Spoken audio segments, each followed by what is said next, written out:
Hi, and welcome to Sixcess Stories. We are your hosts, Christina Gent. And Eric Ozarowski. And this is where we share real conversations with the 6 Degrees community all about life, leadership, and the power of meaningful connections. Today we have Megan Ward. Put her in a contest and she will do whatever it takes to win. Her drive and motivation comes from her why, which is her daughter. All of this fuels her passion as a financial planner for her clients with MW Financial Solutions. Yeah, in this episode with Megan, we talk about how she made a name for herself in a male-dominated industry and the impact becoming a mother had to fuel her drive. We get into her passion for always wanting to learn and improve for herself and following in the footsteps of people in her industry that she looked up to and where she aspired to be. We get into where her competitiveness comes from and how she hates being the type of person to not excel at something. And we spend a good amount of time talking about interviewing, which is something that we really enjoy. But that's something new for her, that there's some learning curves. That was a really fun conversation to have. Yeah, we get a little excited when we get to talk about some of the interviewing, hiring, anything in the leadership department. It gets us really amped up. So we could have honestly talked to her for 6 more hours on that. But this was a really good snippet of that. And it was cool just to kind of hear and go through the process with each other of things that we've learned so far. So please enjoy this episode of Sixcess Stories.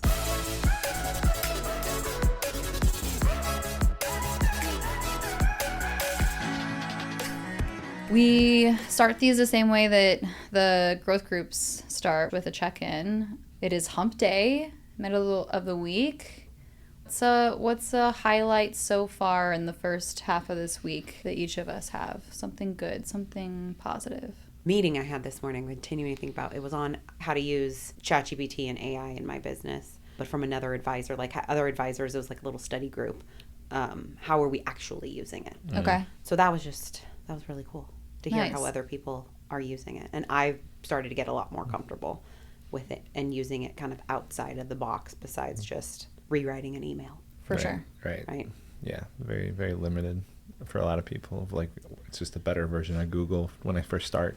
Right? Yeah. Until I'm like, oh, it can do way more. Yeah. A highlight for me for this week, we're heading out of town tomorrow. We have a big event next week, and with the team that we have currently, there's a lot more collaboration where it's very specific. This person's doing this person's doing this, and it feels very supportive and not as hectic and chaotic as it's when it's just me and Christina running the event. We have all of this stuff that we need to get done, and we're leaving tomorrow, so it just feels nice to kind of have the support. There's a lot of training and there's some growing pains of just misses and some detail stuff and tightening things up. But overall, I think continuing to go down this path is what my brain needs from a sanity standpoint. So that feels like a highlight of just where we're at and getting ready to leave For sure. for a couple days and still be working, but just travel. Yeah. Just based on some of the conversations even today, a few last minute yeses that I think we'll be joining the event next week. It's funny because when this airs, the event will have already happened. So it was amazing. It was a huge success. It was so good, you guys. I hope you're all experiencing FOMO. But it is really cool because 2 weeks ago, we were like, are we even going to hit, whatever, X number of people? And I think we're actually going to surpass the number that we originally hoped for, like at the very beginning, which is... You haven't realized I feel like we're last minute people. I know. Which probably drives you nuts. It's the most... It literally is hurting cats. And I'm like, you guys... just buy the ticket and tell me yes, I'm going to be there. And it's, but it's just part of events. It's part of understanding events. And I think the pieces, you've been to plenty of them at this point to know that there's a level of detail that we work on. That's the challenge for us is I need to know the guest list for certain reasons, right? And so that's where I'm like, come on, because the sooner that you're on the list, the better the experience is going to be for you. And we're still going to, anyone who signs up last minute, it's it all works out. And it's all amazing. It's all great. It's just that's I think then communicating that, even in our meeting when he kind of said hey, I need you to do this faster because like we need a head count.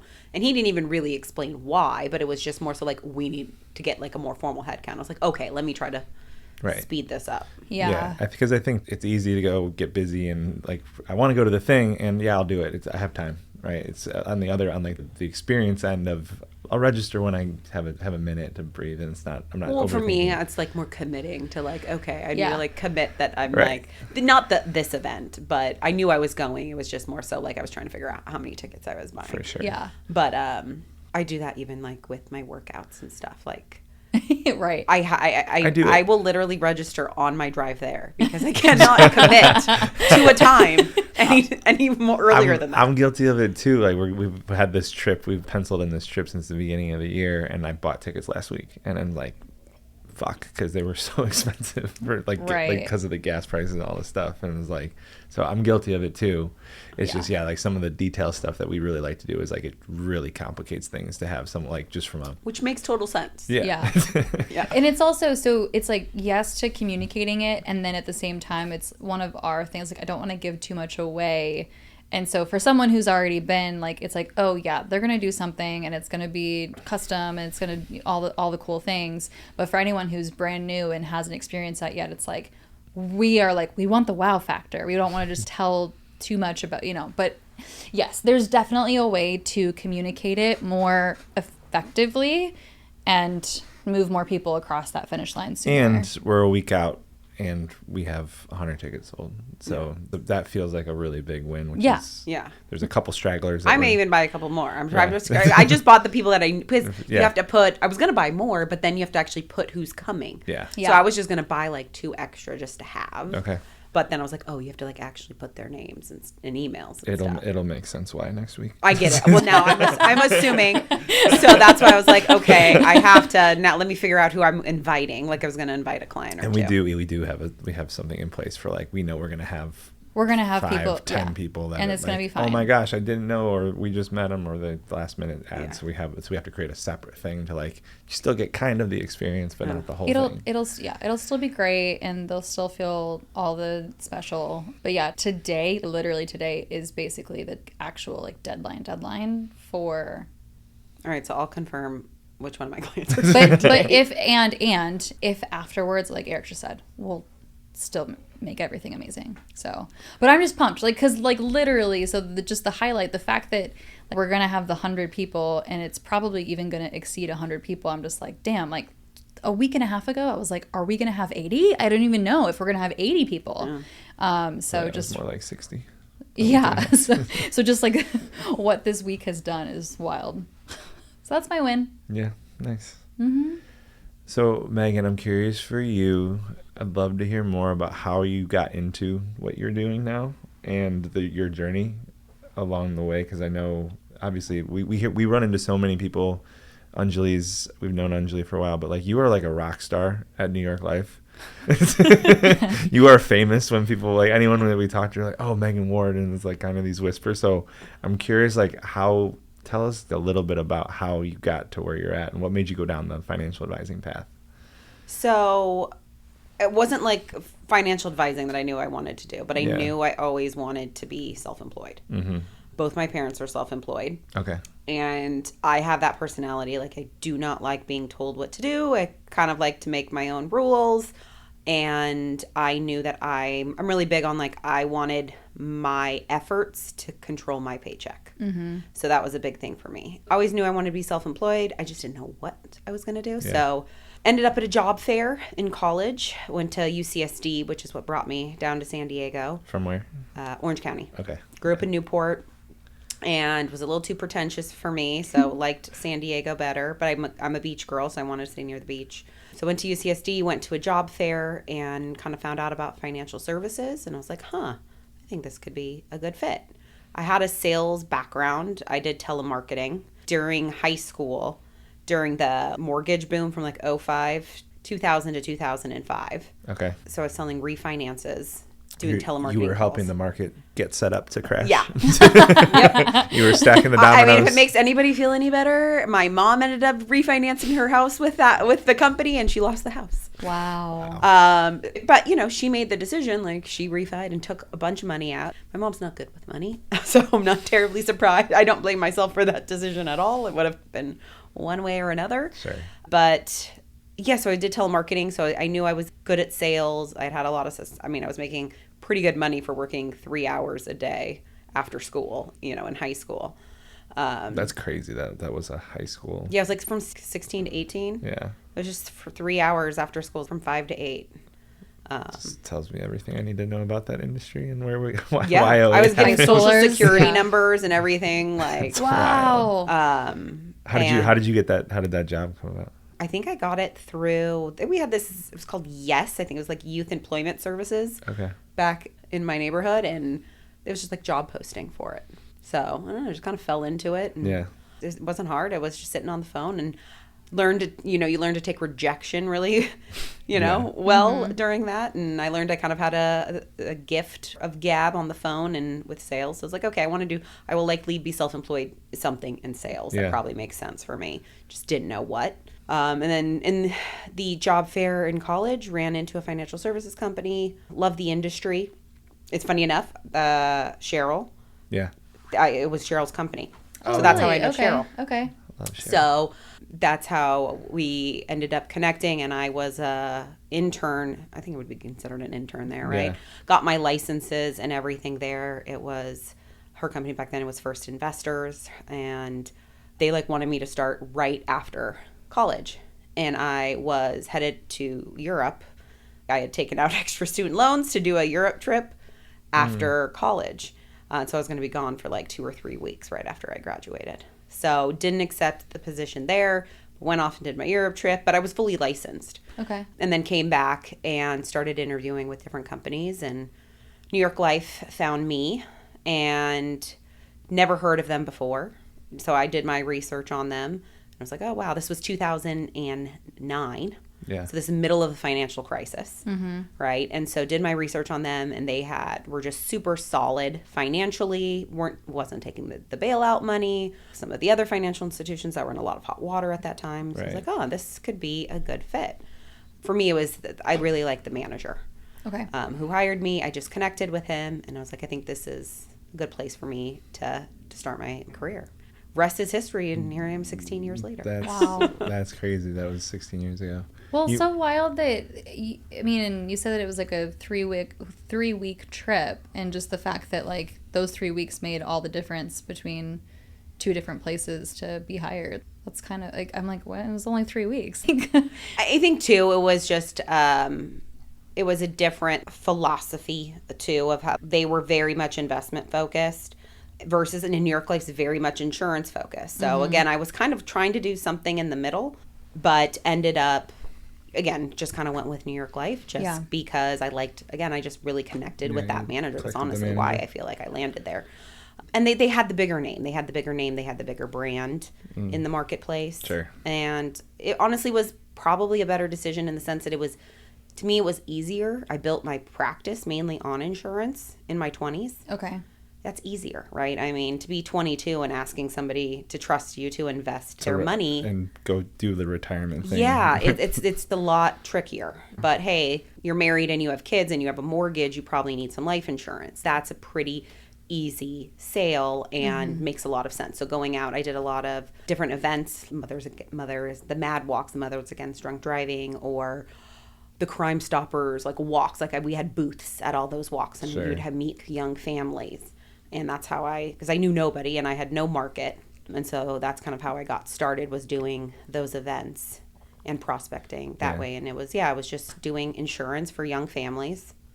And then, my business has transformed dramatically over 16 years. But just hustling in the beginning. Right? Yeah, just hustling. Yeah, I always tell the new people that, it's about survival. If you can survive the first couple years, every year gets a little bit easier. But most people don't survive long enough to get there. I think that's any business. That's anyone that goes out is how long. So there's obviously the the runway that I have, and like financially I need to be able to just, but it's literally just how long can I survive? If I don't quit, I can't lose. Right. And so like, it's just like, I'm in a place where I just keep not quitting. Yep. And sometimes it gets really hard and I want to quit. Like we've experienced that multiple times in the last 5 years. But yeah, those first 3 to 5 years are so hard, but it's literally that simple. Is like the people that stick with it end up making it. Everyone has a different timeline, but it's that simple. Yeah. I mean, somebody told me that when I was early on, much older and seasoned advisor was like, you're going to quit this career 100 times, and he was right. Like I did. Yeah. But then I thought about like, what else am I going to do? What else do I have a passion for? Like I genuinely did enjoy it. And I was just like, but yeah, it was really financially in the beginning. It was a little tough. Now, luckily my expenses were really low as a 22-year-old. Right. So that I had that benefit of that, but yeah, it was at about what survival. point do you feel like is there a moment or a specific time where you feel like it clicked and you got my daughter? Yeah. When I had my daughter. So yeah, it was about 7 years in, because she's 10. So yeah, I've been about 6 or 7 years in, and I was coasting. I was, and I was still in my 20s. I lived in Carmel Valley, and I would go hang out, go to the beach in the morning, and like wasn't hustling as much as I know I could, but I was making enough to live a comfortable lifestyle for me at that point. And then I found out I was going to have my daughter, and I was like, okay, things are about to change. We can't do a roommate situation anymore. I'm gonna, we gotta start. She really lit that fire under my butt of like, I knew I had it in me. I just didn't have a motivation to do it yet. Yeah. It was comfortable. Yeah. So she was that motivation. I was like, okay, I gotta turn it into the next gear. And so I just was like, okay, what do I do? How am I going to do that? Yeah. So I just literally looked at who were the top 10, 20, 30 advisors in the company. What did they all have in common?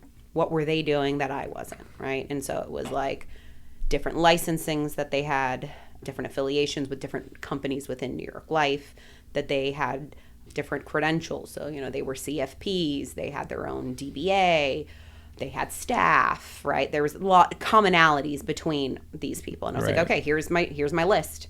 Here's the hit list of what I've got to do to make it to their level.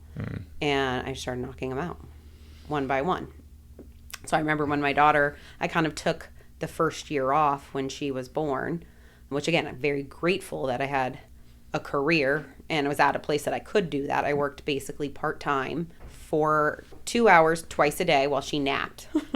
She took Wow. 2-hour naps a day, and I would work during those 4 hours and a little bit after she went to bed. And that's all I worked, but I was able to pay the bills for the first year and her not have to be in daycare. That's amazing. Yeah. It sounds like she just replaced the beach in the morning. Exactly. Right? I mean, so I was just like, okay, I just have to be more smarter with my time, and I'm a planner, so I just organized it. And, and I moved up to Orange County at that time to be closer to my mom, so my mom helped out there when I did have to go have a longer day or do meetings in person or something like that. Luckily, that was right at the time that like electronic applications became a thing. So otherwise, it would have been much more difficult. Sure. But yeah, that's kind of how I had that first year with her. And then I started taking my additional investment tests that year. So that's when I got my 7 and my 66 to become like a true financial advisor. Was that the first year she was born. And then I said, okay, I now need to really have a bit. She's at an age, I got to focus now. I really got to turn it up again, another notch. How am I going to do that? And so this was at a time my mom was kind of needing some help. So I said, let's move in together. You help me. So I rented a house for us, and my mom moved in, and she helped me with my daughter, and I went back to work guns a-blazing. And so really was able to get the business. What year was that? Like, so what year in business was that? So in 2018, she was 2. Okay. When we moved into that house. So 2018. Got it. So like halfway through 8 years in, 9 years in, 10 years in, somewhere around there. And I was like, okay, so now I have more time. I'm going to, I could work 8, 9, 10-hour days. That wasn't a problem. She was still in daycare, but my mom could take her and pick her up if need be and things like that. It was a big help to have her for sure there at that time. Yeah, I bet. So that's I think because that's one of the things that I've known about you is just as a single mom and having, obviously you had some help, you didn't do it alone, but like to be able to get to where you've gotten, and with all the respect that you have in the company as a single mom with a daughter, and now she's 10, like it speaks volumes to you, I think, and like who you are and the hustle that I've experienced from you. And I'm curious, so I'm gonna kind of stay with on your daughter for a second. It's just like, so she's 10 now. Do you have a favorite age that she's been so far, or is the answer whatever the age that she currently is? Oh no, I loved it when she was a baby. Yeah. I told her if she could age backwards, that'd be ideal. Because I want her to stay like my baby, right?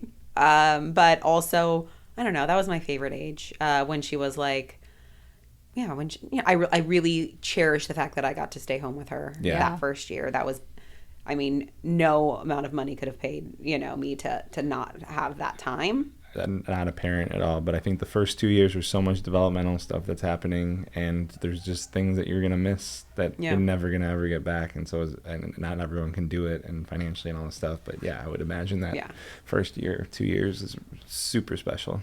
Yeah, so I'd say like 2, 3. She was very sassy though. She was very sassy. Not a surprise. Is she still sassy now? She's not as, so she was sassier back then. Okay. But she's not as bad now. She's mellowed out a little bit.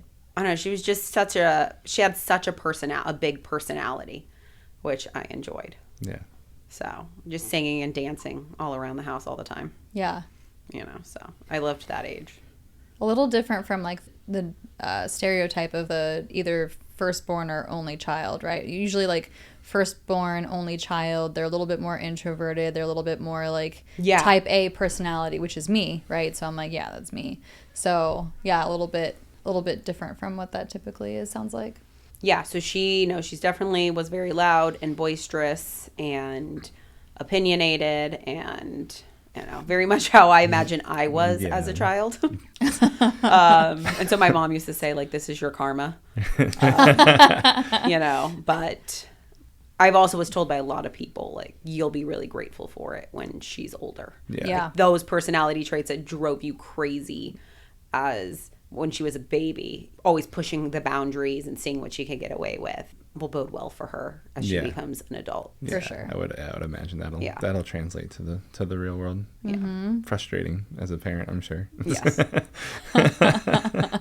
What would you say the biggest lesson that she's taught you so far is?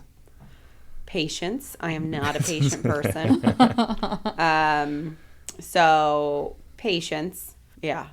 Really learning to kind of slow down and enjoy the moment a bit too with her. Yeah, that's, I think, all of us. Kids can be a good reminder for that, but the world needs to slow down.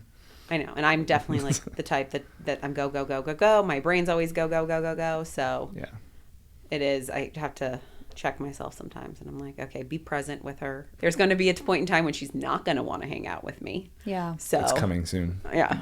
I'm still her best friend, and she still wants to hang out with me all the time. You got a couple more years. I know. I'll take it for as long as I can. I mean, it depends, right? I've definitely seen relationships even in high school where the mother-daughter relationship are super, super close, and I think it depends on that type, the dynamic. I know it was definitely probably, I don't know if it was a struggle for my mom, but I was certainly more absent in high school. I was always trying to be out doing something else or not really at home, not really spending a whole lot of time. Yeah, you wanted to get away from her. Yeah. Yeah. So depends. Yeah. I mean, just most cases, my experience is mother-daughter at 12, 13, 14, there tends to be some friction and heads butt, and then takes a couple of years, and then you become really, really best friends because they go through some stuff that they need you for. Yeah. It's very, very common. So. Yeah, we'll see. I definitely think like we will always be very close. I think it's just because it's kind of always been a me and her against the world type of thing, right? I mean, so it's always kind of just been us. That. Yeah, I can see that for sure. So it's, I think we'll always have a very, very close bond. She tells me she's never going to live by herself, but she's like, I'm just going to live with you forever.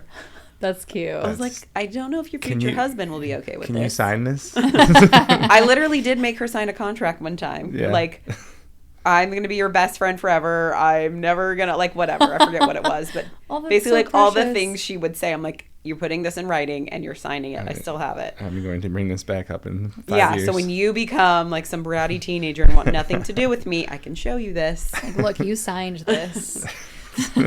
We spend this, this much time together every day. Would you want to live with her when she gets married? When she gets married, would you want? I always tell her, like, I'll live next door. Yeah. Wherever, I'll buy a house next door. Yeah. Because that's what happened. So Christina's mom lives with us. Yeah. Like, she stays in. When we moved out here, we had an extra room, and we're like, this is great. And I love Christina's mom. She's amazing. And I also didn't realize. I was like, oh, I am living with my mother-in-law for the rest of whoever lives the longest life. Yeah. Right? It's just one of those things. But for her, it's like the best possible situation of, like, because she just would follow Christina around because it's her only daughter. Yeah. What else am I going to go do? And I can tell she's very grateful that it's okay With you, yeah. and it's not a big deal for me. I'm pretty easygoing with that kind of thing. But Yeah, it's like when you said, like, it's been the two of us against the world. Like, that's how it's been with my mom and I, because my mom and dad split when I was like 6-ish. And so, yeah, I grew up with just my mom, and it's been the two of us against the world, just like you two. And so, yeah, there's a very special, like, that's a very special relationship. Yeah. And then now with her being here, it's been nice. And the older I get, the more even work on myself that I've done over the last 4 years has strengthened my relationship with her, because I'm understanding even, like, my communication and how I come across and my reaction to things. And so, yeah, it's been really cool to be together here and in this stage of my life, which is very different from before. yeah. Yeah. You mentioned your parents both being self-employed. What did your mom and dad do? So my dad was in the mortgage industry. Okay. Owned his own brokerage firm at some point. And then my mom has always been in, like, marketing but like printing, the printing side of marketing. Sure. So that's, of course, kind of gone by the wayside lately. So that's why she's struggled a bit. But yeah, so trade shows, basically promotional products, promotional right? items. Yeah. But she pivoted. She used to do more signage. So banners and menus and like big print jobs for big companies. Like Samsung was her client at one point, Habit Burger, big companies. But print has just kind of, in general, gone away. I honestly feel like it's gonna come back. I think so too. Just the way that everything's digital, everything's AI and all this technology stuff, and more just need for the physical stuff. It stands out more today. I do hate a QR code at a restaurant. Right? Give me the menu. Like, it's and like, so as the person that's worked as the marketing director for a restaurant, it's like, to have to go print new menus and all the logistics, the QR code is so much easier. So I understand both sides of it, but I'm the same way. I was like, I don't want to look at the phone. Yeah. I'm here to not be on my phone as much as I possibly can. Yeah, I think that there's such a magic in, so even like when we have our dinners and we send out a physical invitation, there's been people who have posted that, like, when they experience it for the first time and they're like, oh wow, like I got mail that's not bills.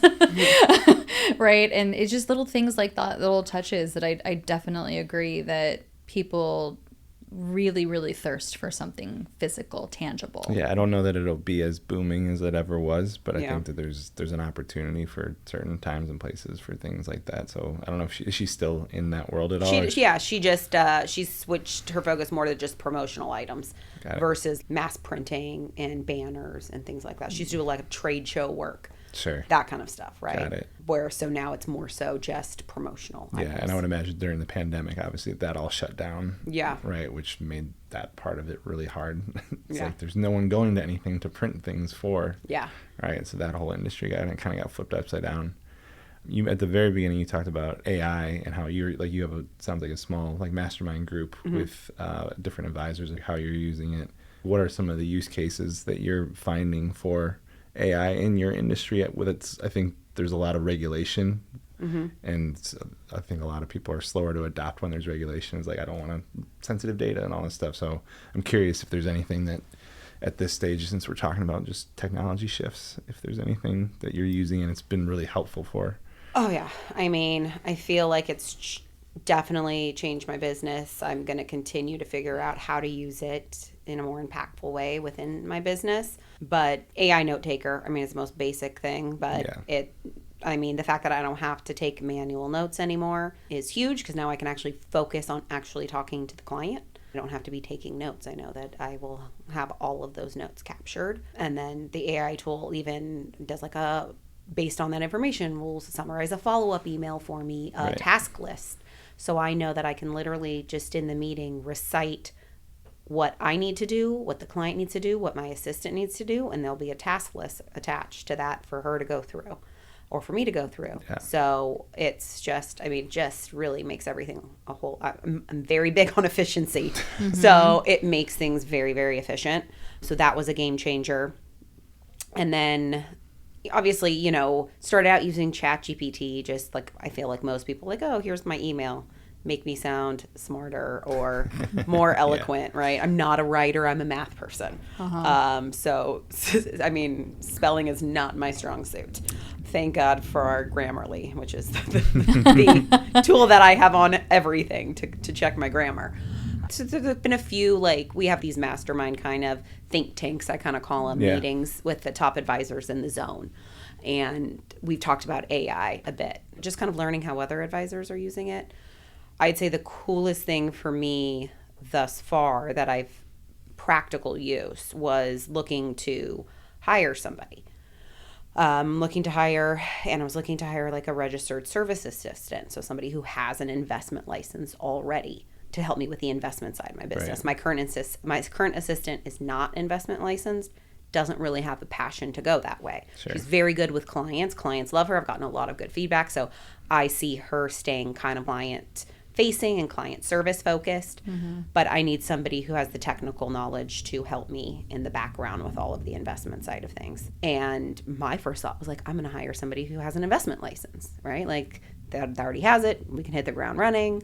And then at this think tank, I'd picked some other advisors' brains, and they had said, no, you're approaching it wrong. You really need to look for somebody who has the intangible skills set that they're good with people, that they're good at multitasking, that they're executors, these kind of different qualities that you can't teach. You can get them the investment license. You can teach them your process. Look for the other qualities in them versus just what's on a resume or what licenses they hold. And so I decided, and somebody else at that same meeting had kind of talked about how they used ChatGPT as a business coach. So I went back home after that meeting and I uploaded my website and personality tests that I had taken and my assistant had taken. It's Colby test. I had all my candidates when I was interviewing for my first assistant take it. So I uploaded Ashley's, and then I created a Colby for the position I'm looking for. And just uploaded stuff about me, stuff about my business, kind of gave it some context of what I'm looking to do, where the bottleneck in my business was, and literally had just an ongoing chat session with ChatGPT about, and it was just funny because it came back with exactly what that other advisor had said. You're approaching this the wrong way. You need to find somebody, and that has these other qualities. And it was so funny to me because it literally, what that advisor had said was he hires a lot within the hospitality industry. I was literally, in my brain, I was like, so hospitality? Yeah. He's like high-end hospitality. Yeah. He's like, that's where I've gotten it. He's like, I'll be out at dinner and I notice if I'm getting exceptional service or I see somebody going above and beyond, I take note of that. Yep. And he's like, that's where I've gotten most of my employees. And that's what ChatGPT came back with. It was a high-end hospitality or recruiter background or something like that. So it was just interesting that came back the same. And so, and then I've continued to have those. So I had it lay out who I was looking for. And then I've kind of happened to, a client's husband was an ex-recruiter and he was looking for work. And again, that just kind of sparked a flag in my brain. I was like, hey, let's have coffee. Let's see, have you ever thought about this industry? Yeah. Again, just from what ChatGPT had said about previous industries to kind of look at. So just different things like that where now it's kind of so now I've revamped how I'm looking and kind of, looking for more somebody that has those qualities versus just the actual licensing. Right. But then, ChatGPT will gave me when I went and interviewed I think I've had 3 interviews so far, gave me interview questions. Here are the questions I would ask I'd give them some basic information about the person that I knew. Yeah. Here are the questions I would ask this person. And here's the responses that you're looking for that they would be a good fit. And then, hey, report back what their answers were and I can give you more context type of thing. But I remember one of the candidates, he said, I don't know that this would be a good fit for the role you're hiring for. If you wanted an operations manager, they would be excellent. And so it's funny, in that meeting, this candidate must have said operations 15 times while they were talking. So it was just weird how on point it is. Yeah, how it can kind of just read the black and white and decipher. With such little information that I'm really giving it. Right. How it can pick up certain things. Yeah, that's really interesting for the interviewing part. The interviewing piece is something that to me it's so interesting and so much fun to interview. I find it so stressful. Do you? I do not like it. My experience, once I was able to get to a place where I'm in control of this conversation, and what's the question mark that I have about this person? Like what do I need to figure out and make it a game, right? Like, so you're analytical. There are holes in this with what the available information that I have. What are the actual questions that I need to ask to get an answer on the holes? And if I still have holes, then we're not asking the right questions. Yeah. Right. So what makes it stressful for you? I think because I didn't know what to ask. I'd never hired before. Sure. Right. How did you hire your assistant, or how did she was the first one? So the previous assistants that I had prior to that, I stole from other people. Right. So like it's a good way to do it. They had retired. Sure. Right. So when some guy retired, I took his assistant. Somebody else was a part-time assistant for somebody else. So I just kind of jumped on that bandwagon. But I was like, okay, I need somebody full-time and somebody that I can, train to be with me forever. So Ashley was my first person that I actually truly hired and had to go through that process. Got it. But I feel uncomfortable doing things that I'm not super knowledgeable about. Sure. Right. So it was just something I'd never done, something I didn't really know what I was doing. So I don't like kind of fumbling my way through it. But it was easier to have the ChatGPT list for these interviews of like, here's what you're asking for. Sure. So that made it easier. So I would imagine that would be helpful, just have a basic blueprint of like questions. And then my experience is so much of the important question is the answer behind, or the question behind the question. Right. So we could have a whole interview of like, Megan, what's something that you love to do besides being a financial advisor? Whatever your answer is to that, why that? All I'm tracking is like, are you lighting up about the thing? You can pick anything. Or are you just picking like, oh, I see that you went to UCSD and I'm going to talk about UCSD because I'm trying to connect with you and I get you to like me, versus like, what gets you really excited outside of work? And if they just give like a monotone, very vanilla answer, all I'm going to do is dig. And like, why did you say that? Yeah. Right. Because the hardest part about interviewing is the other person is literally trained to tell me what I want to hear, so that I like them and I give them the job, right? So I'm fighting that in addition to not necessarily having the right questions and understanding like I don't have as much experience, but most people don't know how to hire. They don't know how to interview. Well, yeah, it's not in my skill set. I've never heard, that's not what I use on a day-to-day basis. And I was too cheap to hire a company. They wanted like $10,000 to find them. Like, that's insane. That is a lot. I think definitely I would have been in your shoes too, hiring the people that we've brought onto our team if it hadn't been for the training that we've done with Rudy multiple times, right? So he has a specific one that we've done twice, if not 3 times out here. And it's all around hiring and interviewing. And so much of that opened my mind to even just, everything that Eric just said for sure. What's the question? What's the follow-up question? Because that's where I'm getting a real answer from somebody. Can I throw them off a little bit? Can I get them a little bit shaken just so I can see how they show up as well? And then just with our experience of learning, Cartman's drama triangle and being able to identify, is this person constantly in drama? Are they telling stories that they're not taking ownership, or they're trying to, just put it on some of the other circumstances, or are they really genuinely talking about themselves and like a true challenge and how they showed up? So much of being able to listen for that has come through just practice, right?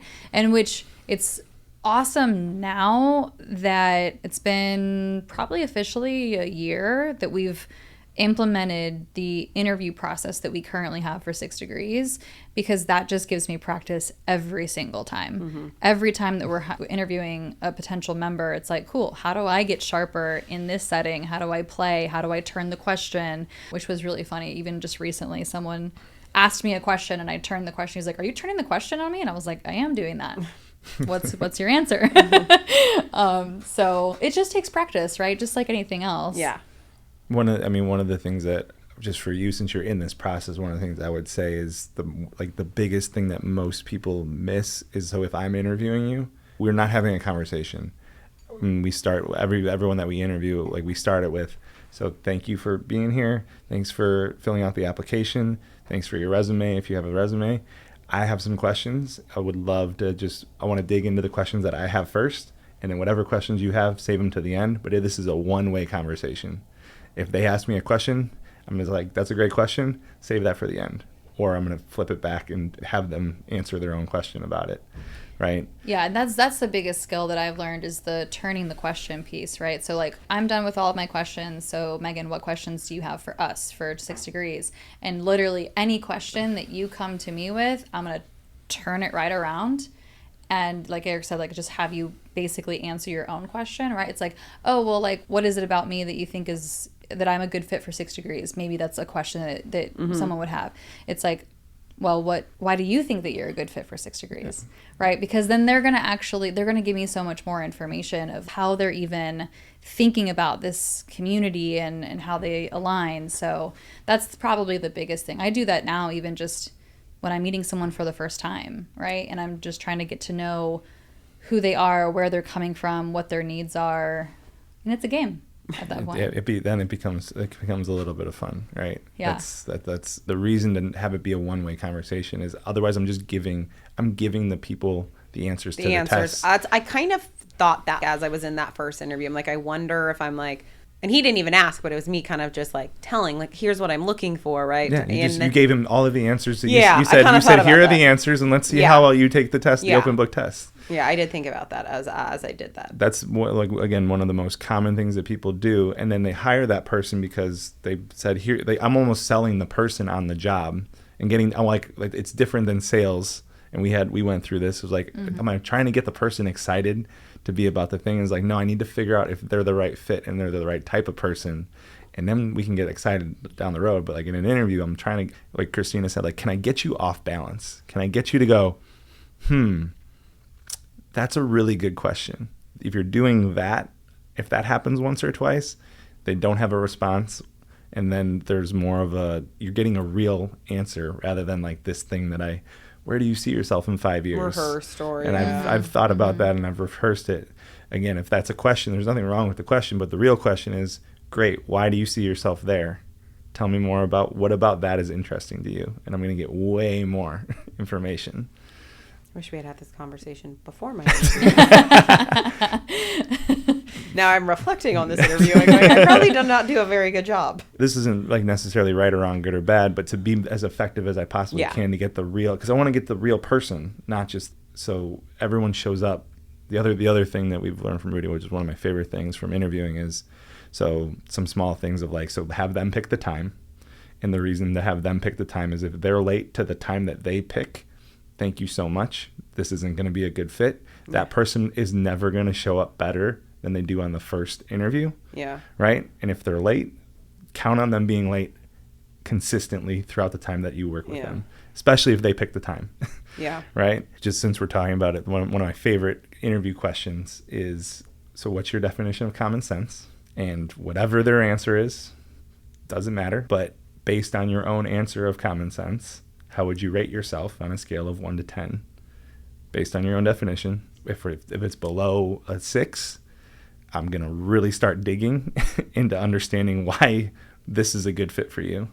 And it might just be, if it's below a 6, it's like, I think there's going to be a a lot of conflict if like your definition of common 6 is Yeah. below a 6, right? It's a fun way to get like that That was a question. good question. People aren't gonna, that one will get them Rattled. rattled For or just sure. like, oh, no one's ever asked me that. Yeah. Right. Yeah. And it is funny because like so many people get so like, oh my God, what's my definition? And it's the thought of whatever my definition is being right. And it's like, no, there's no right or wrong necessarily with the answer to what my definition is, but it all has to do with that follow-up question. Because yeah, if I'm rating myself below, I mean, I would say below a 7, thank you so much for your time. Like this interview's over, but like, if you yourself defined common sense to be whatever it is and don't see yourself as at least a 7 or higher, it's like, yeah, I don't know about that. This isn't gonna work. I'm gonna save us both a lot of pain. Yeah. Yeah. Right? Because Yeah. the other part of interviewing is so you're gonna fall in love with liking. I really like this candidate, and it's like, what's the actual data? Like, what are the things that they did and said that makes me feel that way?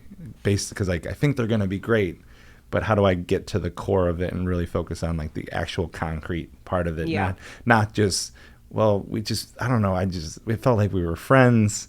And we had a really great conversation, and they liked all the things that I like because, Yeah. right? Again, like that's all that anyone's trained to do is like, I want you to like me. Mm-hmm. So I need to focus on like, okay, did they make direct eye contact the whole They were time? selling themselves to you. Yeah, they're literally selling themselves, right? But so like the data is, again, so if I ask like, what do you love doing? And you just like no expression on your face changes, you don't light up or at all. It's like, okay, so what does excitement look like? Because I don't see it on your face Yeah. right now. So it's tracking the body language, it's tracking some of the other stuff that you can tell me whatever, but you can't really hide the reactions and some of the things. So I don't know. Interviewing to me is it becomes so much fun with the practice. And Yeah. there's a lot of levels to We it. can So. we could nerd out about this for like another hour. Now I 3 feel like, hours, yeah, I'm 'cause going it's like, to be a little bit more thoughtful about how I tackle this going forward. That's for sure. yeah, it's part of the leadership training that gets us really excited anytime we bring Rudy out, but even just anytime we use it. And so, yeah, it's one of those, like, we could literally talk about it for so many hours because it's like, it's just fun. Because the other part of it is it's not just Maybe hiring. I should just have you guys do that. That's what I'm hearing. This Just is fun interview for my you. candidate. Well, I want to teach you how to fish, not go fish for you. Yeah. And yeah, I mean, part of it is with interviewing is everything's an interview, right? So when you're the colleague that you had mentioned that like, yeah, when I'm going out to a restaurant and I'm looking for the person that bends over, picks up the fork or folds the napkin and puts it in someone's chair, all of those things, like it's just out in the world, I'm catching someone, experiencing someone doing the things that I would appreciate. And so that's an interview, right? Yeah. Whether they realize it or not, or whether we're framing it as quote unquote an interview is the right language for it or not. But it's like, no, like how anyone does everything is how they do anything. Yeah. It's just understanding like this is an interview. If I talk to clients, if I talk to partners, I'm interviewing them to see what the behaviors are.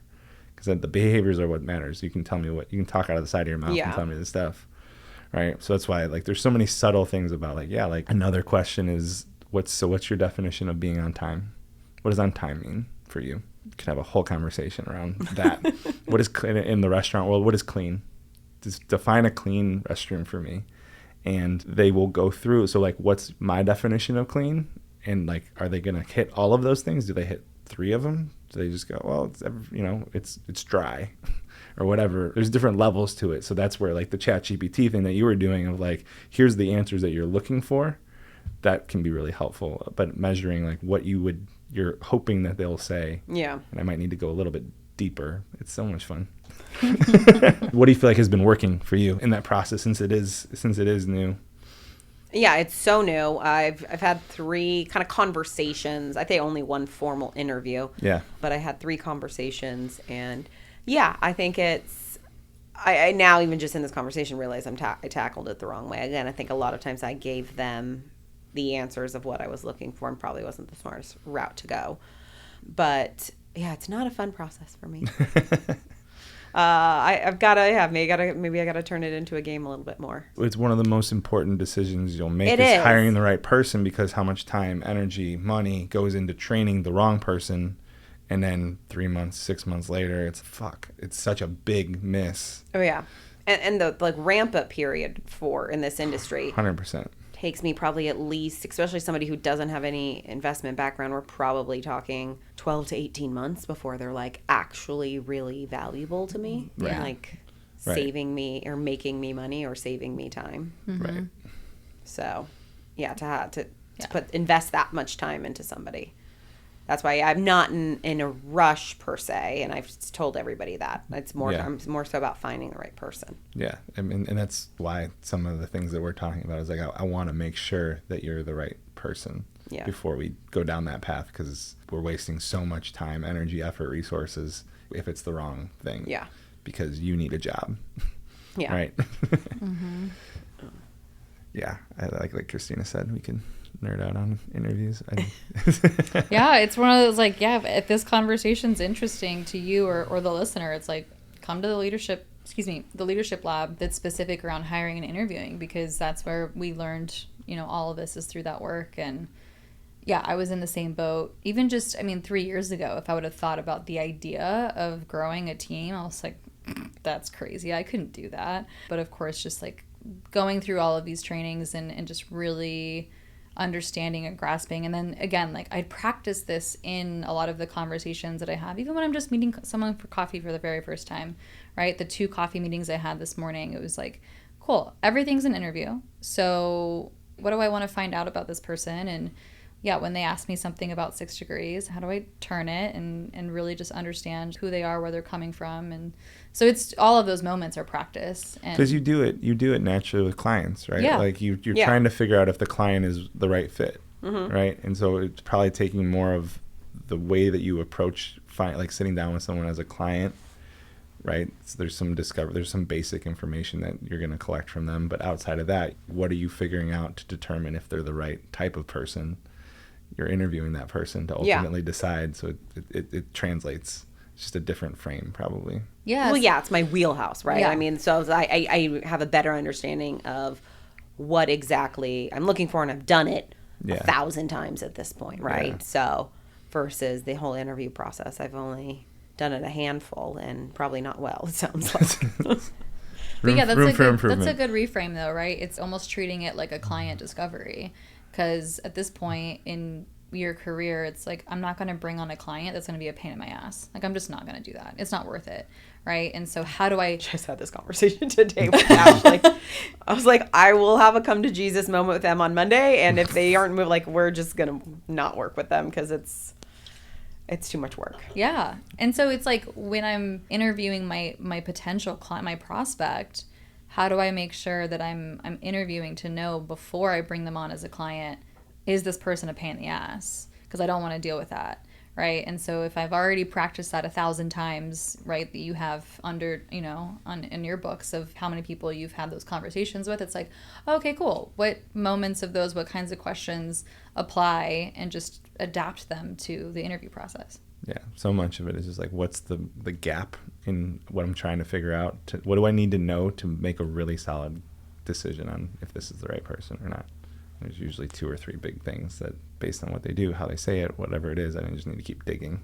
But literally, like, tell me something that you love to do outside of work, and we can have the whole that'll be the only question I ask. We can go 15 minutes on that, and I'll get everything I need. The other questions can be helpful, but they're kind of surface level. I'll get surface level answers. Yeah. But more about like paying attention to their body language. What's their facial expression saying about what we're talking about?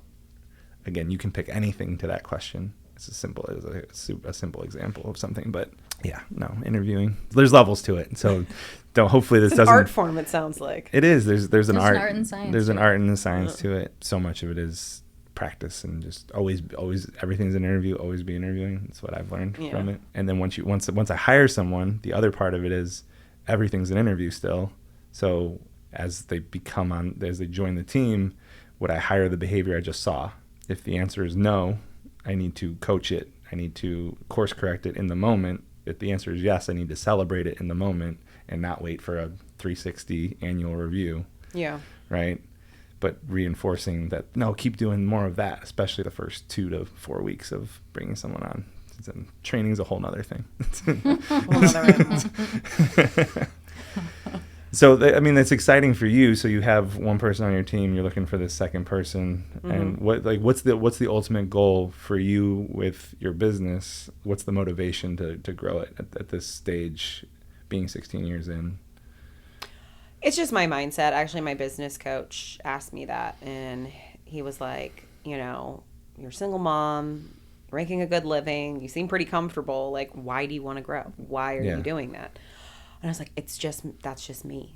I don't like being, just kind of the status quo. Like, I'm always kind of been in this growth mode now for a while, and I just have big visions, I guess, for what I want for the practice and for my life. I'm still young enough that I have plenty of time to I don't want to work this hard forever, but I'm young enough that I've got some time to still hustle, and I don't mind doing it. I enjoy my work, so but the goal would be to build it over the next 10 to 15 years to some place where it could be a little bit more self-sustainable with another advisor on the team. I don't want a huge team. I feel like some advisors have these huge teams and these tons of employees. I don't want to manage that many people, it seems. So just, maybe a handful of us at some point, me and maybe another advisor, and then maybe 2 or 3 staff members to support us, something like that. That would be the ultimate goal. So it's just kind of one step at a time. So I know then I do kind of need the next hire now, but I know if I want to kind of turn it up again, my goal is to kind of turn up again next year. Yeah. So I'm going to need help to do that. Because this last year, if I'm remembering correctly, was one of your best years? Or every year I've grown. So every year has outpaced the last, with the exception of COVID 2020. Sure. That was the only year I went backwards. It's a fair asterisk. Right. It's an understandable asterisk. But other than that, every single year I've grown. So this year, there was a lot of change with buying the house and resetting financially a little bit.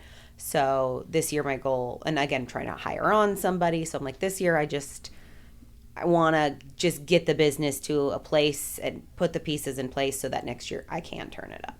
Sure. So that's kind of the goal this year, is just to get back to a stable place and then have all the pieces in play.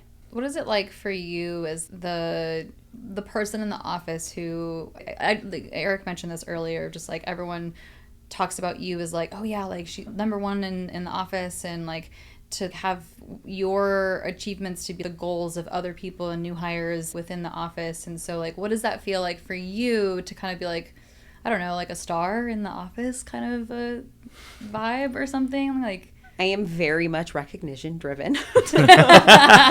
I will be the first to say that. So no, I love it. I mean, I'm very competitive. So I'll give you an example. So my good friend in the office, Sherry, so it was the first year we kind of had this other advisor in the office who's been, the top award is named after him because he's been there for 50 years. They had to create another award because he won the award so many times.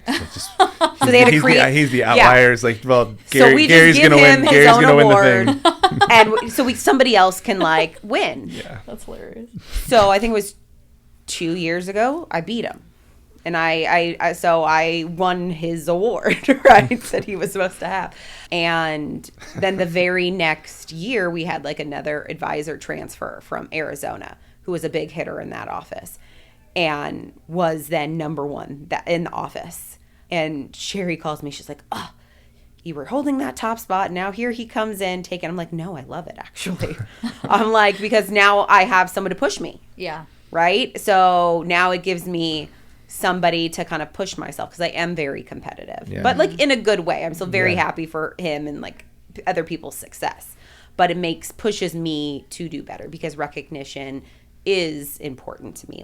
I do want to be known, not just by other advisors, but my client. It's important for me to be the best in my industry and the best that I can. So well, here's another really important hiring thing. So only hire A+ or 10 out of 10 because of what you just said.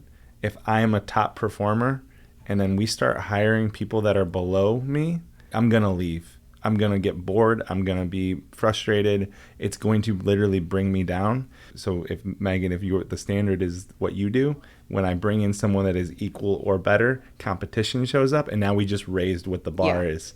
So from a hiring standpoint, I only hire 10s or A pluses. Yeah. No matter what. Is if like obviously like there's times where things happen in life, but as much as I can possibly control it, I don't want to be in a place where I'm hiring a dead body or a warm body. Yeah. Right. Because of the high performers will leave every time. So as much as because of exactly what you just said. So it's such I told that to someone recently where we had another conversation around hiring and interviewing. They're like, oh, we've hired a lot of B's and C's lately. And what you just expressed around them not being motivated, I can feel it. And I don't know how to fix that. It's like, well, no, you need to. Yeah, that's one of those like intangible traits. Like you have it or you don't. You have that drive or you don't. Right. Yeah. There's things that it's like, can we get you? It becomes more of a benchmark of, so here's where we're going. Here's what we're setting what success looks like for this role in this company. And you either are going to hit it or you're not. And if you're not, that's okay. This isn't the place for you, right? Then but yeah, like I love that that's who you are. It doesn't surprise me that you're like, no, bring it on. Yeah. No, I love it. Because, I mean, if I'm number one, then I have no growth. Where do I go from there? Right? So I was grateful. So he's beating me right now this year. So it's fueling me.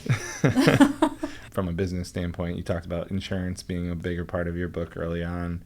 At this point, like where does most of the growth come from? Is it with new clients, adding new clients? Is it your clients growing and supporting them financially, the decisions that they're making, or multi-lining the people that are already part of what you're doing, getting them to be more involved in the thing that you're... Mainly, it's new clients. Yes, some clients obviously growing. Yeah.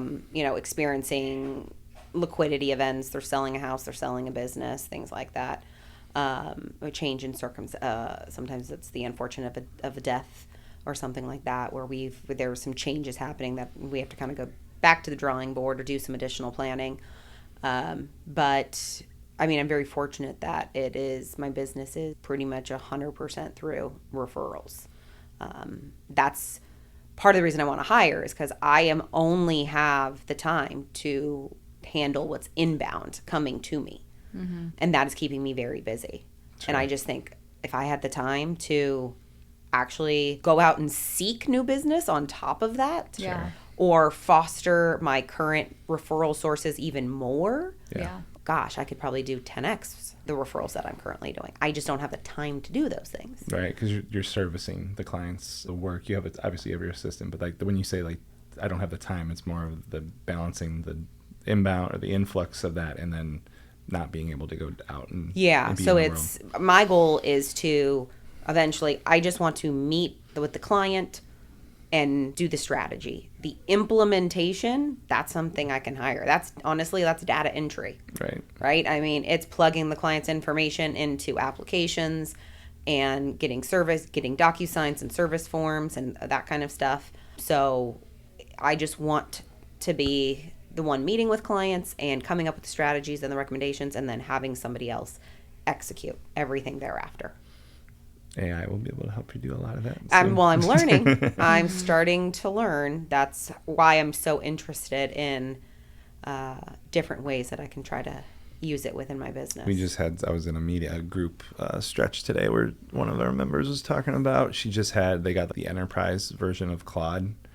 And part of that is Claude Cowork, where it basically can take over your desktop, and I can tell it to do X, Y, and Z. And then like a human being would be clicking on a mouse, if I build a process, build a workflow, it can just run. Wow. Yeah. That's where we're at with some of this stuff. And there's security stuff, and there's a bunch of the hard part for you is the regulation. My industry, the sensitive information that's available for stuff like that.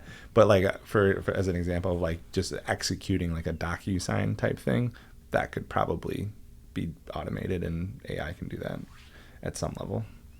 Yeah, and I'm hoping that the company's going more in their way. They have invested a lot into technology. So, sure. I mean, but just the fact that now we have a digital note taker and we have ChatGPT Enterprise and all those things that they're starting to incorporate. So we're heading in that direction. But yeah, it's the regulatory side of things. Right. There's only so much that we can have AI do at this point. Right. Yeah. And I mean, that's how technology has always been, right? It's like, okay, what do we need to learn to have regulations in place for all of this data, all this information that's really sensitive, even when things went from being on paper to being on Excel or whatever, right? Like, or even the things that we were able to email each other, these DocuSigns, all these types of documents and things that, like, we figured out a way to make this safe enough to be able to use the technology where it still, maintains everyone's sensitive information. And so if it's not already part of AI, it's going to be part of it. Like, it's just a matter of... Yeah. There's an old, I don't know if it's an old saying, but if there's a lock, there's a key. And if there's a key, then I can break the lock, right? There's a way to get into it. And that's all a password is, a lock and a key, right? So the scary part and the thing that I don't know what happens is, like, when AI knows everything about all the things, it has access to all passwords and everything. So do passwords and this multi-step two-factor audit, does that all just not even work anymore? Yeah. There might be a complete security shift that has to happen, and I don't know. So it's, to do it, you need to do something offline. Yeah, like I don't even know what it would look like, but there's a version of it where that, like, the password thing is not it has a way around it. Yeah. So yeah, it's interesting. Your world specifically there's gonna be a lot of regulations around. So like you kind of have to slow down a little bit with some of it. And there's going to be different timelines for different industries of the way things are adopted and implemented. But I do really appreciate the mentality of, like, wanting to hire to be able to go out and search for prospects yourself and, like, do that. Like, right, like, it's amazing, like, for anyone who's built a business that has so much inbound from the relationships that you've built, the referrals that you're getting, and not necessarily in our control, right? Like, from the very, like, early in this conversation, part of, like, the wanting to be self-employed was because I want to be able to control the outcomes because of what I'm producing. And I think sometimes we think, oh, well, if I have a purely referral-based business, amazing, I've made it. I don't even have to go out and, like, search for new business. And what happens when any one of those referral partners passes away or, like, something happens, right? Or even to that point, if my success could be dependent on the quality of those referrals that year. Right. Right. You send me great clients, then I'll have a great year. If I'm getting mediocre referrals that year, then, you know what I mean? Again, to that point, it's out of my control a little bit. Yeah. I listened to someone speak recently that made that point of, if any one of us has a business that's 100% purely based on referrals, and we're actually not in control of the type of business, just to your point, and even just, if anything ever happens to one of these partners that we rely on so heavily. So yeah, what do we have in place where we are also actively searching for the people and the clients that we want to grow our business with and support? So yeah, so I love that that's the mentality that is driving the why behind bringing on team members. Yeah, because I mean, naturally, I think to grow the business, you want to obviously work smarter, not harder. So I need clients of higher net worths, right? I mean, but I can't just rely on my clients to just send me find those people for me. Yeah. Right. Like, I'm going to have to actually do the work and go out and rub elbows with these people to get to move up market. For sure. I don't have the time. Now. Well, the other part is, like, so I'm getting referrals. Where are my referrals coming from? Are they coming from my clients or are they coming from strategic partners? Right. Both. And so, so some industries are better than, or kind of have one, they prioritize one or the other. But if I'm trying to move up market and have higher net worth individuals, most people that my current clients aren't going to be around other people that are similar to them. So that's going to be a harder path to grow in that way versus finding more aligned strategic partners and building those relationships to get more of the clients that I want, right? So, but it's only, like, most people, I get referrals. That's where most of my business comes from. It's like, great. Where are your referrals coming from? Right. And then the 80-20 rule around, like, it's mostly from these couple people, right? Or is it a bunch of referrals from a bunch of different people? And if I could go deeper enough, I got one referral from 10 different people. What if I got 2 from those 10 rather than trying to go meet more people, right? I feel like people, they confuse it's the working smarter versus harder thing. Yeah. Right. Where it's like, well, no, this person, they were great and they sent me one. How do we do more with them? And kind of doubling, tripling down in that way rather than going like, oh, I need to meet more people, which can be exhausting. Well, yeah, I mean, especially because things come as a referral. Like, I can't turn down a referral, right? Even though they may not be a good client for me as far as like revenue for the business. It's a referral from somebody that, I know that I like or whatever. I'm not going to be like, oh, I'm not going to work with you, Sure. right? So to that point, it's like, that's where it's like if I had other people on my team that I could go, hey, I want to make sure that you get the help and the guidance you deserve and need, but let me give you to so-and-so who can, right. who can handle who's this. building their book and it would be really helpful for them and they're going to be a great fit. Yeah. Right. Yeah. I mean, part of it is just like, if I get send me someone, like, awesome. Whether they become a client or not is like, do I have a place to send them if they're not a fit, either internally or externally? Right. So Well, yeah, and I'd love to just be able to house that internally so they can still feel like I'm not passing them off. Right. And I can still have some kind of oversight, make sure that they're getting good advice and getting handled properly, but I'm not the one spending my time necessarily doing it. Right. Yeah, I could see that. Yeah. For sure. Well, hopefully this felt Painless. easy. Yeah, painless. Yeah, it's funny. I mean, this is the first time for a lot of people being on a podcast, and so like the nerves. My first time. The nerves are very real, and it's like, yeah, and we're just sitting around shooting the shit, talking about interviewing. This one went really fast for me. Like, that was an hour and a half, so pretty crazy. Yeah. That's interesting. I don't know that I could do this. Like I don't know what you guys do to like, I don't know, to have a different conversation every time with different people and like to keep that conversation going. I don't know. That's would be hard for me. It's a skill. It's like anything else. We've gotten better at it. Yeah. I mean, and again, like, it'd just be like if we went and grabbed drinks, and with most of our friends, we're able to just continue conversation, have a conversation, and it's super relaxed. And so, and I mean, here's the thing too. It's not like we're all meeting for the first time or anything, right? Like, we have a relationship. We know our members. We know the people who are in the space. And so it's like, cool. What am I curious about? What do I not know about Megan that I'm curious to just learn more about? And then it just becomes, then it's we just get lost in it. Pull on different threads. Interviewing was a big one for this one. Yeah. I'll send you some stuff on interviewing. I definitely need to dive. Again, I just haven't had that. I'm always flying by the seat of my pants with it. So I need to take the time to like dive into. It was like, ChatGPT the day before, like, give me a list of questions to ask this person, print it out and take, and I'm like literally reading off of it during the interview. Nothing wrong with that. I need to take the time to refine that process for sure. Ask the question behind the question would be the number one thing for where you're at, I would probably say. Do you want to end us with our reinforcement? What's stood out for each of us in this conversation? What's one takeaway that each of us has?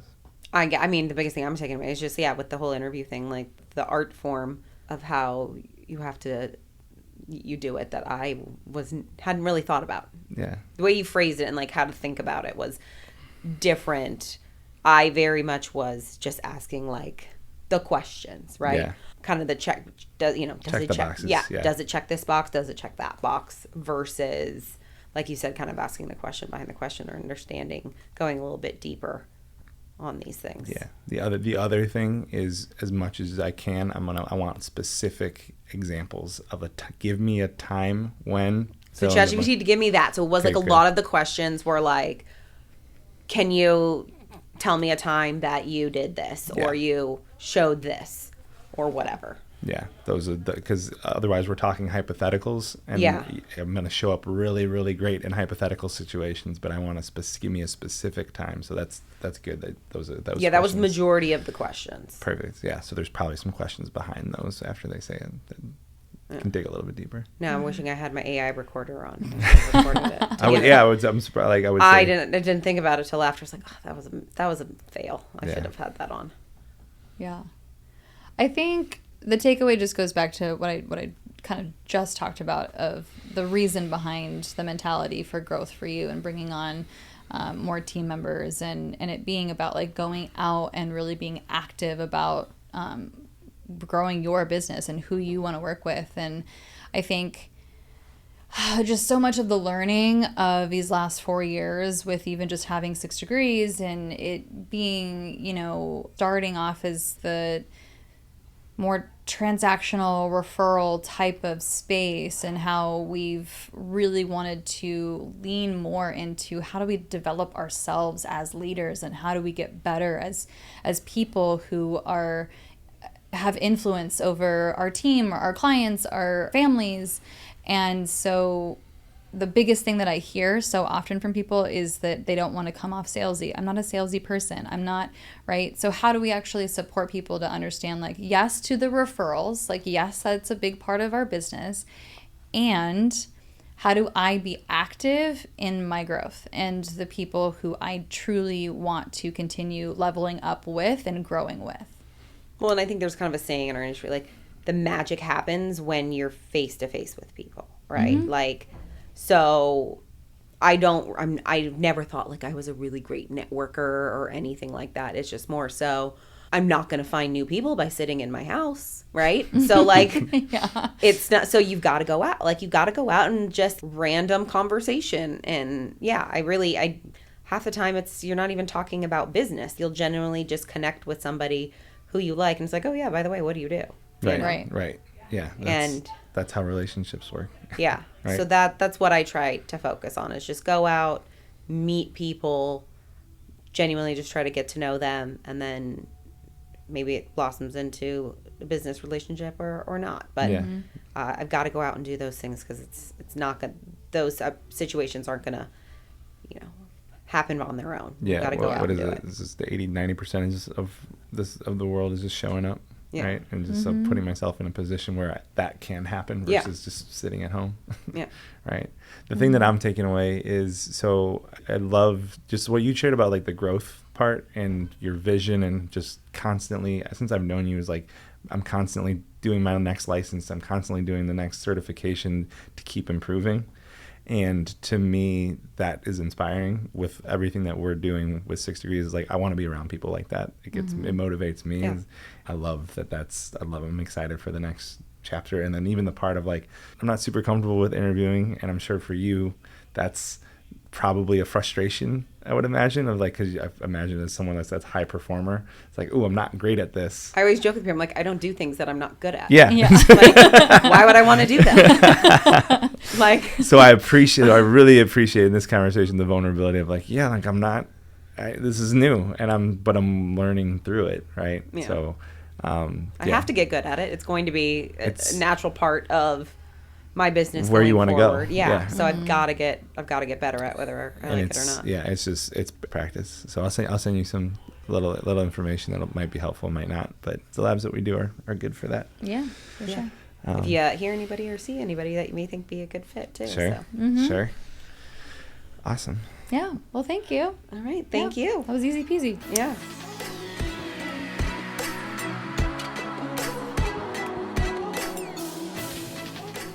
We had a dope ass event last night.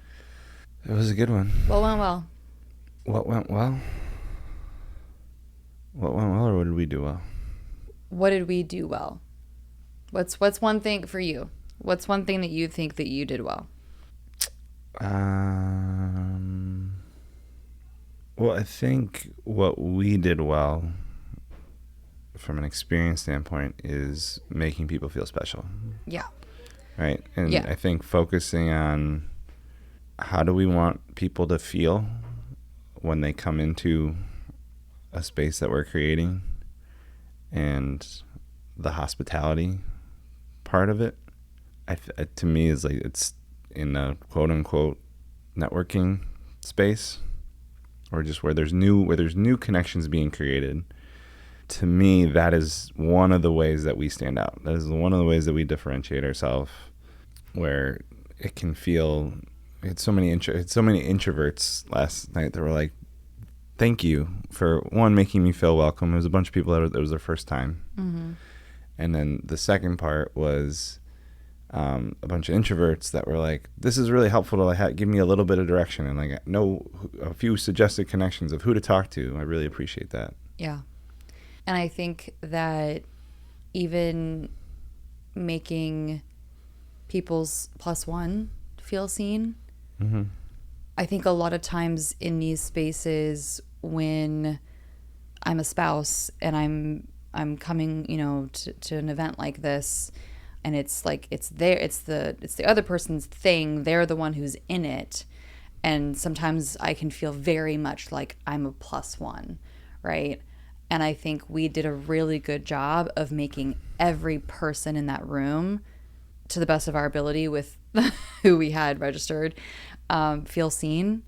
I think that is something that goes above and beyond, right? That I just don't know that I've heard or seen or experienced that in business communities. Yeah, for sure. I think just like the level of personalization. I mean, and it's not easy. Like, there's like, how much time and energy do we put into pulling that off, right? For sure. And that's the thing. It's funny because, I mean, when we were doing some of that work in our living room, I mean, we were the night before we freaking left for Denver for a 6 a.m. flight, and you were up till like 3 a.m. I don't even know. And we're like sitting there at the table and we're like, why are we this fucking crazy? Like, why are we crazy? We're crazy people. But then last night happens and it's like, no, this is why, because people felt seen, and that's what people want. And so for us to be able to execute that, and obviously like it was a team effort. I mean, we had everyone doing different parts of getting like all of this across the finish line.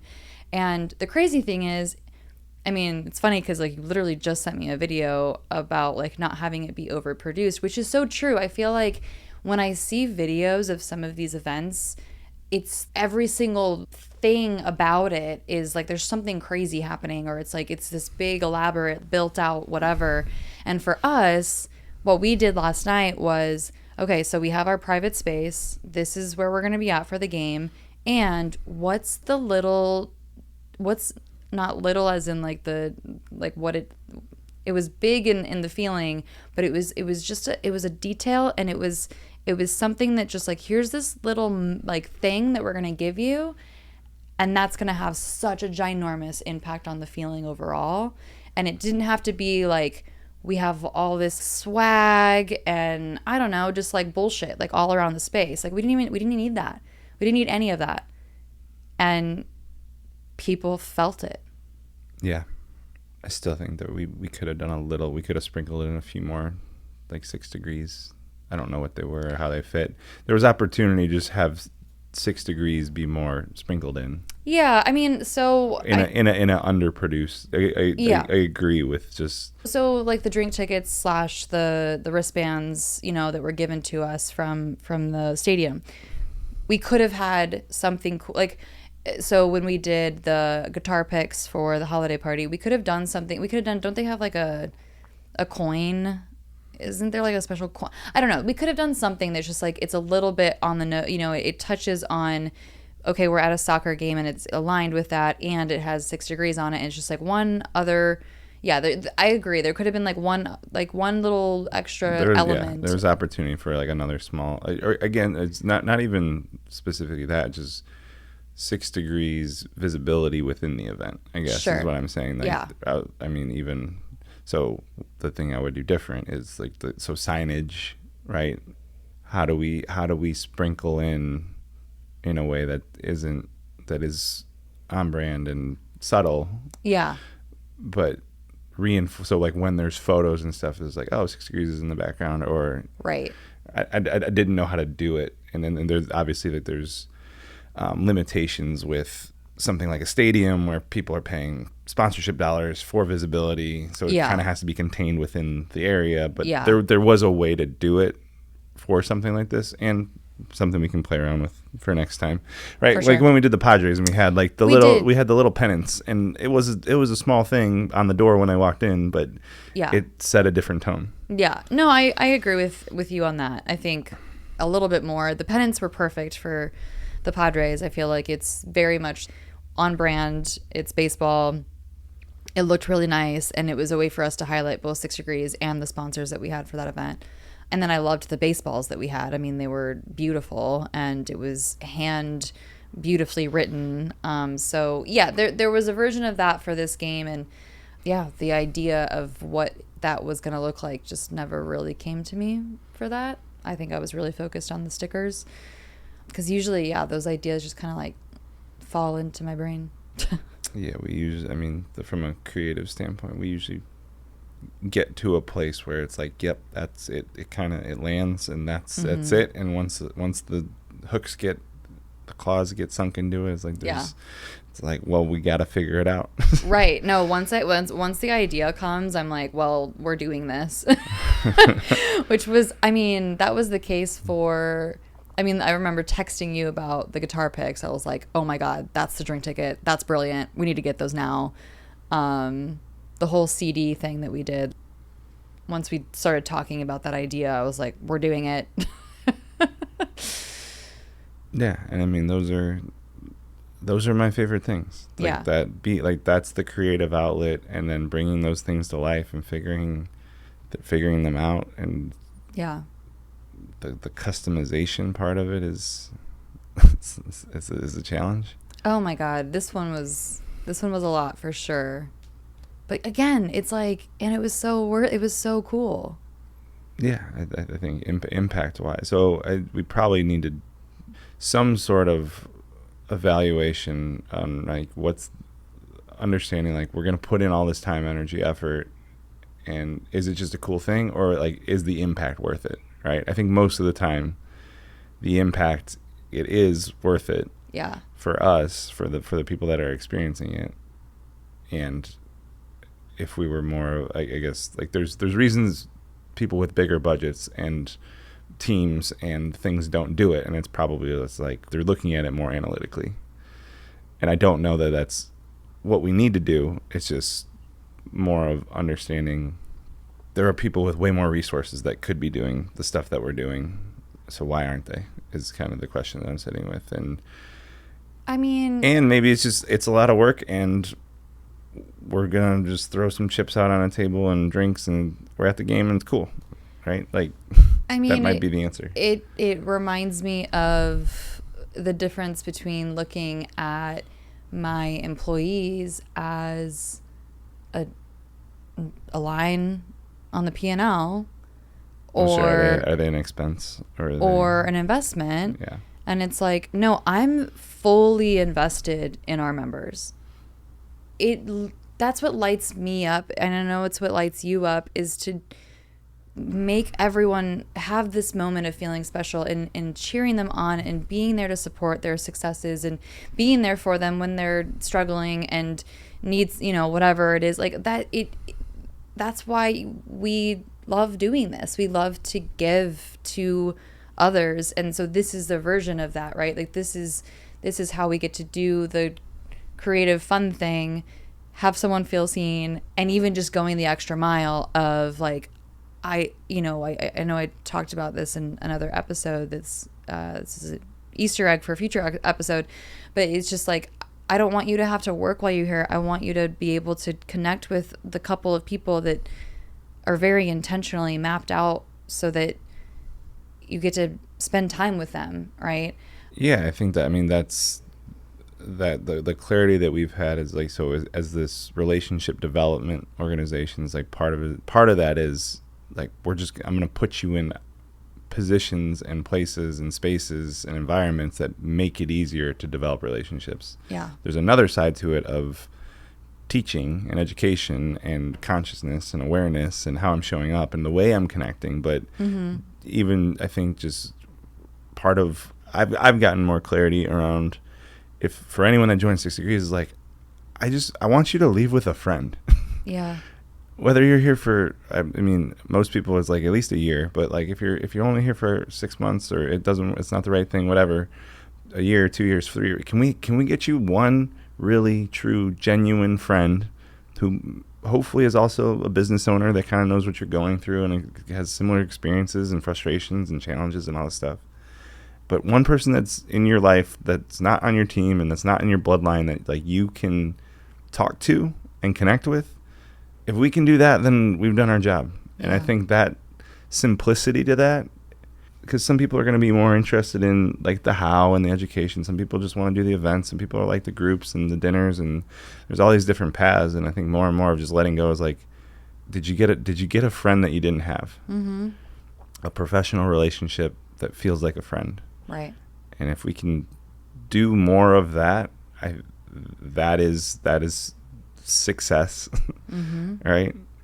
I don't know how to measure that, but that's the goal to me. Yeah. At this stage of where we're at. What I loved so much about the amount of times that someone either last night or has even today emailed me and said how incredible the people were in that room. They felt like this room is literally filled with wonderful human beings. And that's fucking amazing. Right? Like to have a group of 100 people together, and for so many of them to be like literally everyone I met, right? People were like coming up to me like, every person I've talked to is so wonderful. Like, you guys, you bring such great people together. And I was like, yeah, purpose and values. like, like it's, oh man, the amount of times that we talk about purpose and values.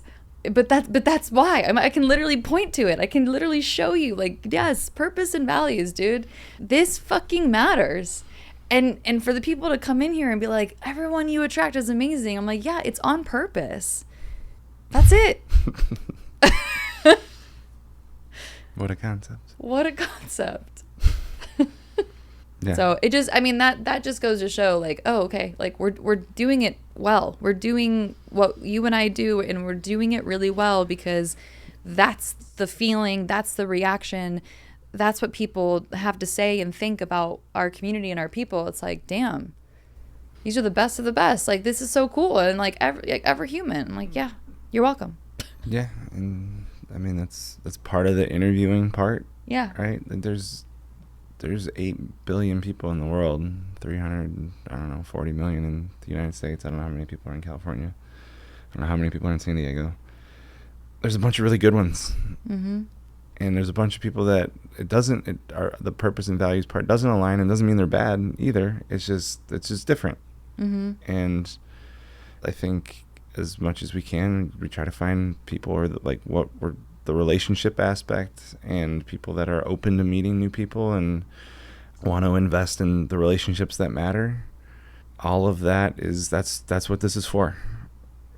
I think the other thing, and I shared someone made a post, Angela made a post, and part of what I shared is, this is 5.5 years in to 6 Degrees, and for you and me to be leading it, and a really cool moment of, so obviously we did the Padres game last year, and that was really cool, and we've done the holiday party, but this, I don't know, this one felt like it was like a little nostalgic of like, look where we came from, and look where we're going.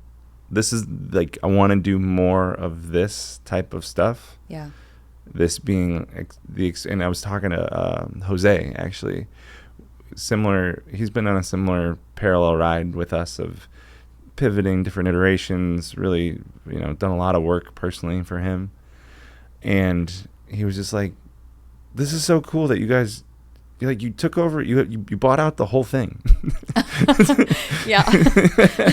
He's like, that's like, I remember talking to you 4 years ago, whatever it was. And he's like, it's so cool to see you here.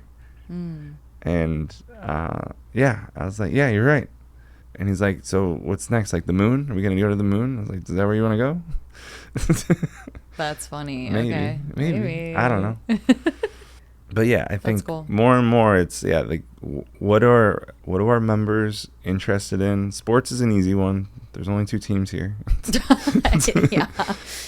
Right. No offense to the smaller non-professional teams. Well, there's 2 sports. There's the women's and men's. Yes, we do. I would love to do this again for a wave game. Yeah, that'd be really fun. A version of this for a wave game. Absolutely. There was people who thought they were coming to a wave game, which is hilarious. That's awesome.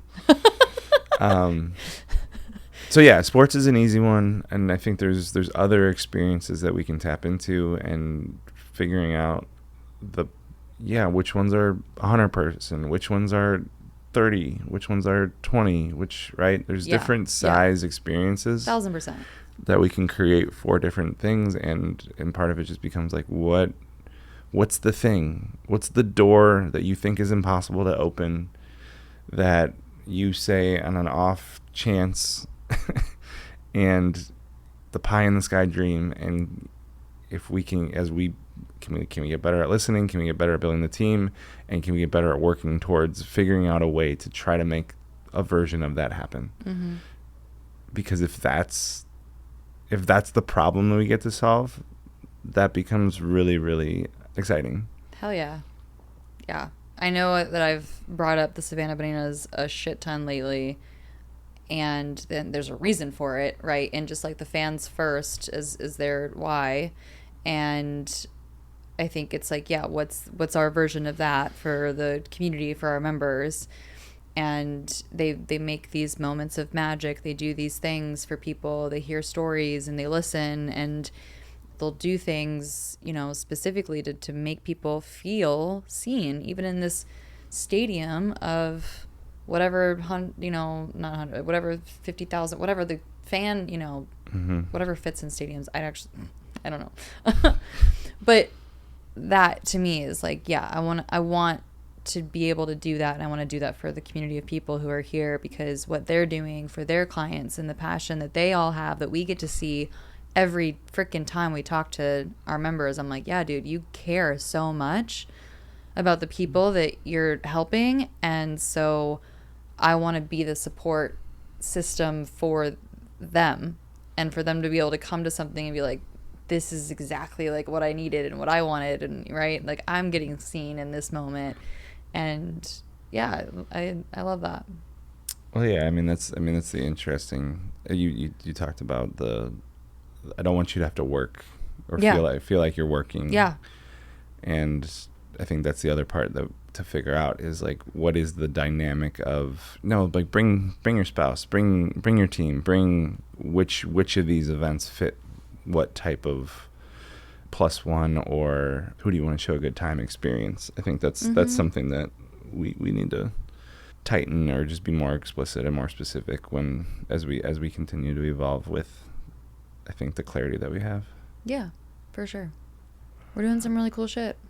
Yeah, I mean, you started a feedback loop. Do you feel like we completed the feedback loop of one thing that we did well, one thing we did different? Yeah, I guess I started a feedback loop, and that's the other part. So I'll just, like, the feedback loop piece. We were talking to someone the other day about this, but part of the feedback loop is it all of a sudden it turns into a conversation. So what's one thing that we did well, and it leads to this, to this, to this, to this. Well, yeah, and it was interesting how even just without me asking what's one thing that you would do different, like it came up in the conversation of what's one thing that you would do different, right? So yes, when we were talking to somebody about the feedback loop, what you were saying is like the rapport that it builds with that person, right? So now with the person that I work with, if I'm doing a feedback loop consistently, then that's building up that rapport. It's building up the relationship so that when I do have to course correct, I'm not a jerk, because we've already deepened the relationship. It's not coming out of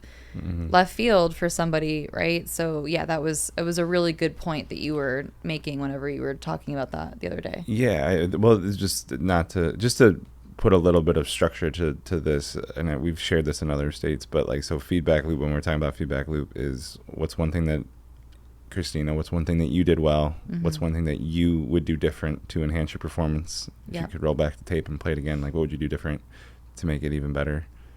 And then the second half of the loop is, would you like feedback from me?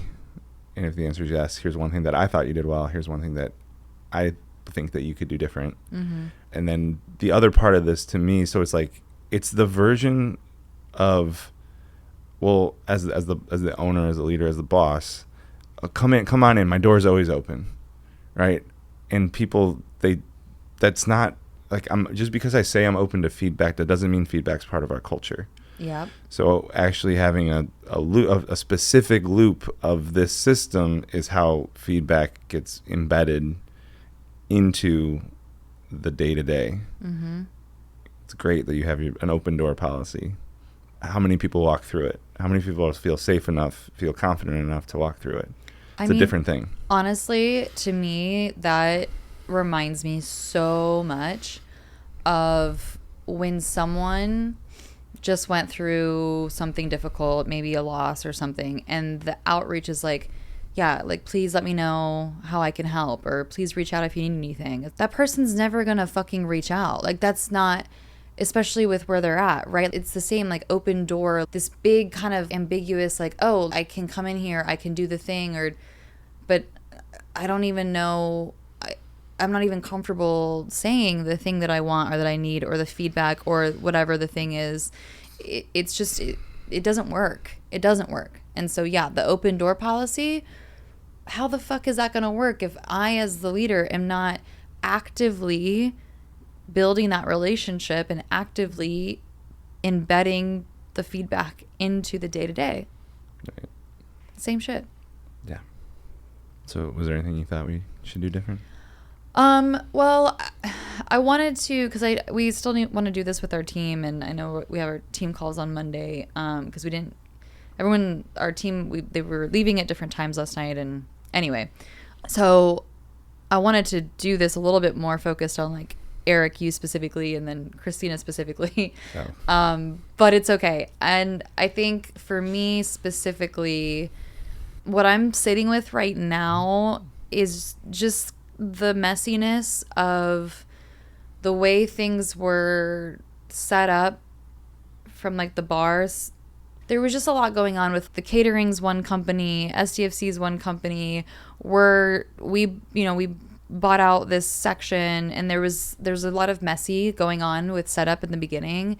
And I think that there was an opportunity for me to breathe, and then just, like, and probably just even as little as, like, introducing myself to the people we were all trying to figure it out, instead of just immediately getting frustrated with the situation, because there were people there were already people who were coming into our section that weren't part of 6 Degrees, and I was like, yeah, no, like, we're about to have 100 people in this space. It's just, it's gonna be crowded already.